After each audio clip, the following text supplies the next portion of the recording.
Assalamualaikum warahmatullahi wabarakatuh. Salam guru penggerak. Pada kesempatan kali ini, izinkan saya memaparkan demonstrasi kontekstual dari modul 1.4, yakni budaya positif. Sebelumnya perkenalkan, nama saya Feni Devita Anggraini. Saya adalah calon guru penggerak Angkatan 8 dari SLB Autis Mutiara Tikrian, Kabupaten Sidoarjo.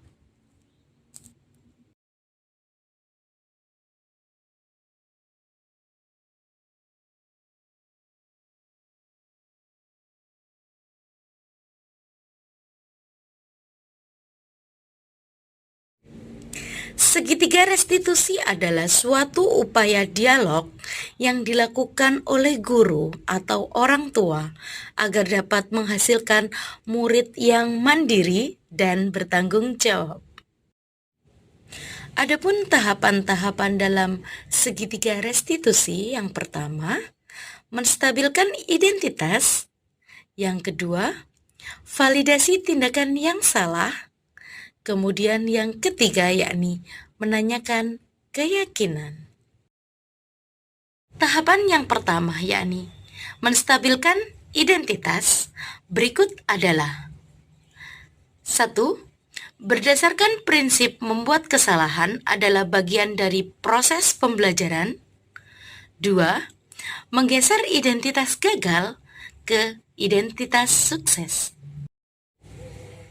Tahapan kedua, validasi tindakan yang salah. Berikut adalah: setiap perilaku berupaya memenuhi kebutuhan tertentu.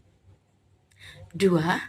Guru yang awalnya berperilaku stimulus dan respon berubah menjadi guru yang proaktif. 3. Mengenali dan mengakui kebutuhan murid akan memperbaiki hubungan dengan murid. Tahapan yang ketiga, menanyakan keyakinan. Murid diberikan pertanyaan-pertanyaan yang bermakna untuk memunculkan suatu motivasi, kemudian mampu mengaitkan antara keyakinan terhadap tindakan yang salah. Penerapan segitiga restitusi pada anak berkebutuhan khusus, yakni autis dan Down syndrome, di SLB Autis Mutiara Tikrian, Kabupaten Sidoarjo. Kasus pertama, Edo tidak dapat menahan rasa lapar dalam perutnya sehingga Edo melakukan makan di dalam kelas saat jam pelajaran berlangsung. Selamat siang Mas Edo. Iya.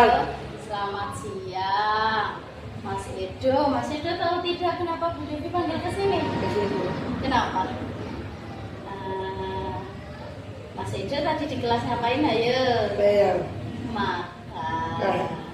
Betul. Kenapa kok Mas Edo makan? Kenapa Mas Edo kok makan? Tidak. Karena Mas Edo lapar. Mas Edo lapar ya? Iya. Mas Edo lapar.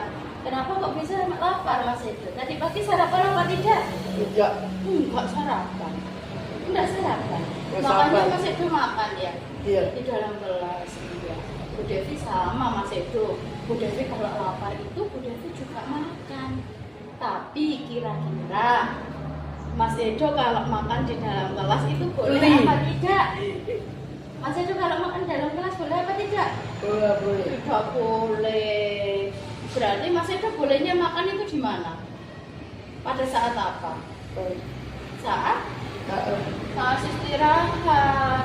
Kalau istirahat Mas Edo boleh makan. Terus Mas Edo juga boleh makan sebelum berangkat sekolah.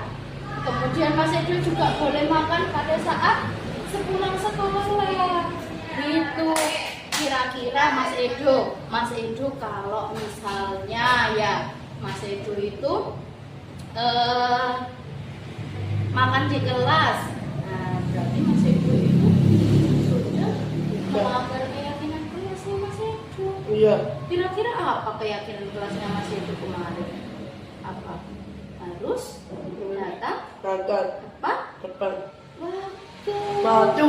Kemudian harus Depan. disiplin. Salah satunya disiplin yaitu Mas Edo tidak boleh makan di dalam kelas. Iya. Tapi di sini Bu Devi tidak marah-marah Mas Edo. Bu Devi tidak marah-marah kalau Mas Edo makan di dalam kelas. Justru sekarang Bu Devi mau ngasih solusi ke Mas Edo biar Mas Edo itu tidak lapar lagi, sehingga Mas Edo tidak makan di dalam kelas. Ya. Ya. Nah, caranya bagaimana? Sebelum berangkat sekolah, Mas Edo harus makan terlebih dahulu. Perutnya dikenyangin sebelum berangkat sekolah, biar kalau di dalam kelas Mas Edo tidak lapar, sehingga Mas Edo bisa mengikuti pembelajaran dengan baik. Terus kalau pembelajarannya bisa diikuti dengan baik, Mas Edo bisa menjadi pintar. Setuju Mas Edo? Setuju. Mulai kapan Mas Edo tidak makan lagi di dalam kelas? Ya. Mulai besok? Bisa? Bu Devi pegang ya janjinya ya. Ya. Mas Edo tidak makan lagi di dalam kelas. Mas Edo anak hebat. Baik.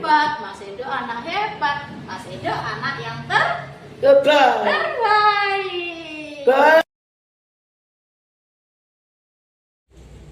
Kasus yang kedua. Saat jam pelajaran, Bu Devi mendapati Rokim sedang bermain sendiri di dalam kelas, sehingga Rokim tidak mengikuti pembelajaran dengan baik.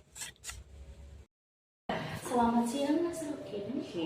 Selamat siang. Mas Rokim tahu tidak kenapa Mas Rokim Bu Devi panggil ke sini? Ayo. Mas Rokim tadi di kelas habis ngapain? Ayo. Mas Rokim habis ngapain tadi? Main. Mas Rokim habis mainan. Kenapa kok Mas Rokim mainan? Karena pengen mainan ya? Iya, mainan itu enggak apa-apa Mas Rokim ya. Tapi harus pada saat jam yang tepat. Nah, kalau Mas Rokim tadi mainan di kelas itu boleh apa tidak? Tidak boleh. Kenapa? Karena mengganggu pelajaran. Mas Rokim tidak boleh mainan di dalam kelas ya. Mas Rokim boleh kok mainan sebenarnya. Bu Devi juga mainan. Tapi kalau mainan harus pada saat jam yang tepat. Kira-kira jam kapan kalau Mas Rokim bisa mainan dengan baik? Duduk yang baik. Pada saat jam istirahat itu boleh. Kemudian saat nanti kalau sudah pulang sekolah boleh Mas Rokim mainan ya. Mas Rokim tahu tidak? Keyakinan kelasnya Mas Rokim apa? Mas Rokim harus belajar dengan baik. Mas Rokim harus datang tepat waktu. Kemudian Mas Rokim harus bisa disiplin. Kemudian Mas Rokim juga bisa belajar dengan baik. Kan katanya Mas Rokim pengen jadi apa cita-citanya Mas Rokim? Ayo, cita-citanya Mas Rokim pengen jadi apa? Pengen jadi apa? Dokter, guru, pilot, polisi. Mau jadi apa Mas Rokim? Nggak tahu. Pengen jadi polisi mau? Mau jadi polisi? Mau jadi polisi. Kalau mau jadi polisi berarti Mas Rokim harus belajar dengan baik. Agar Mas Rokim bisa meraih cita-cita Mas Rokim. Begitu ya? Ya. Mulai kapan Mas Rokim bisa belajar dengan baik dan tidak mainan di dalam kelas. Mulai kapan? Mulai besok boleh? Mau mulai besok tidak mainan lagi di kelas? Mau tidak mainan lagi di kelas? Mulai besok? Oke. Bu Dewi pegang ya janjinya ya. Janji. Iya, janji tidak mainan lagi di dalam Ya. kelas. Tos dulu Mas Rokim. Oh, Refleksi dan testimoni bagaimana perasaan mereka ketika permasalahannya diselesaikan dengan menggunakan tahapan pada segitiga restitusi. Edo. Iya. Ya. Selamat siang Mas Rokim. Ya. Bu Devi mau bertanya sama Mas Edo dan Mas Rokim. Kemarin kan Mas Edo sama Mas Rokim punya masalah ya? Ya. Iya. Kira-kira kalau masalahnya Mas Edo dan Mas Rokim Bu Devi selesaikan pakai permasalahan segitiga restitusi, senang apa tidak? Senang. Senang. Kenapa kok senang? Karena Kata. apa? Kenapa? Karena Mas Edo dan Mas Rokim bisa jauh lebih baik dalam penyelesaiannya. Begitu ya? Ya. Terus juga kenapa? Ayo. Bu Devi kemarin marah-marah apa tidak? Tidak. Tidak. Berarti senang ya kalau diselesaikan dengan segitiga restitusi ya? Bu Devi tidak marah-marah. Ya. Justru Bu Devi memberikan apa kemarin? Ngasih apa kemarin? Ngasih Oh. solusi. Solusi. Kemudian juga ngasih ngasih saran. Oh. Kemarin sarannya Bu Devi apa? Mas Edo. Mas Edo kenapa kemarin? Apa? Mas Edo tidak makan lagi di kelas. Kelas. Ya, Mas Edo kemarin gimana? Biar tidak maem di dalam kelas. Ya.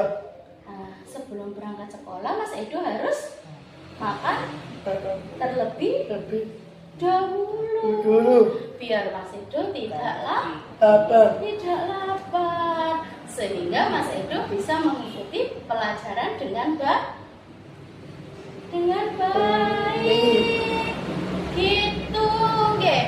Kedua anak kemarin Bu Devi. Permasalahannya Mas Rokim kan Mas Rokim mainan di dalam kelas. Lalu penyelesaiannya Bu Devi kemarin gimana? Bu Devi marah-marah apa tidak kemarin? Enggak, wes.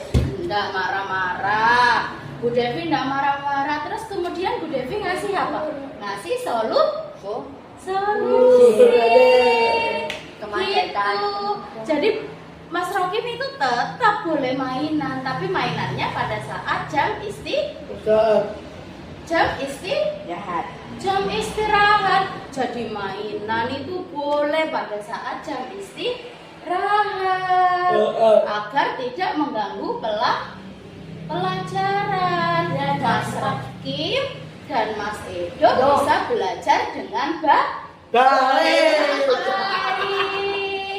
Kalau Mas Edo dan Mas Rokim belajar dengan baik, nanti Mas Edo dan Mas Rokim menjadi Betul. pintar.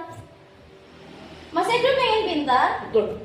Mas Rokim pengen pintar, terbaik itu ya. Makanya mulai sekarang Mas Edo dan Mas Rokim harus belajar dengan baik.